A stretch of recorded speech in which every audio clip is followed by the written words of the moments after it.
You're watching Las Vegas 1. News and information 24/7. This week on In Business Las Vegas, the gaming win plummets and analysts see no relief in sight. Plus, appraisers took heat for sky-high home appreciation at the height of the market.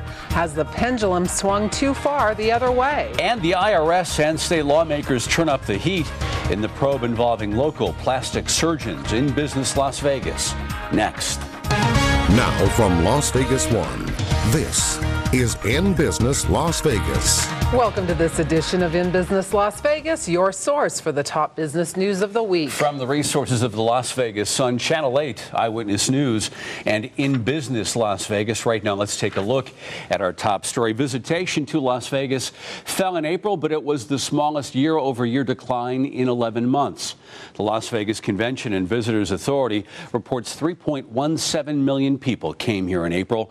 That's down about 3% from last year.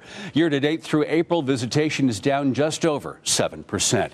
And Nevada's gaming win plummeted in April. The Gaming Control Board reports a statewide win of $859 million. That's a drop of 14% from last year. By the way, it is the 16th straight month the win has fallen. The win in Clark County dropped 13% from 2008. Casinos in North Las Vegas and along the Boulder Strip posted the only gains in southern Nevada. And Wall Street analysts do not expect the industry to recover soon. Moody's Investor Service says the outlook is negative, adding the economy is still struggling and an increase in discretionary spending is not foreseen in the coming year. Another analyst, Deutsche Bank, predicts Las Vegas will face economic challenges throughout fiscal 2009. And Deutsche Bank fears City Center's opening will draw customers away from other casinos.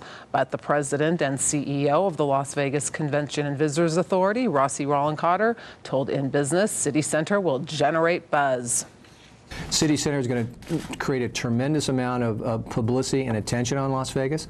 I think the timing of it toward the end of this year will be beneficial to everyone, including the City Center project.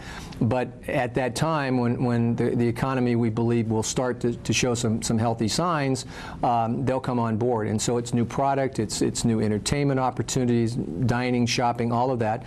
And you can read the entire interview with Rossi Rollencotter in this week's print edition of In Business Las Vegas. The man who wants to take over operations of the Tropicana is planning big changes at the property. The Gaming Control Board recommended licensing former MGM Grand executive Alex Yemenedjian to run the Tropicana. The Gaming Commission is scheduled to vote on the board's recommendation June 18th. Yemenedjian wants to spend more than $100 million refurbishing the property. Plans include room and casino renovations, a new nightclub, new restaurants, and easier access to the casino's main entrance. He also wants to rebrand the resort with a South Beach, Miami theme.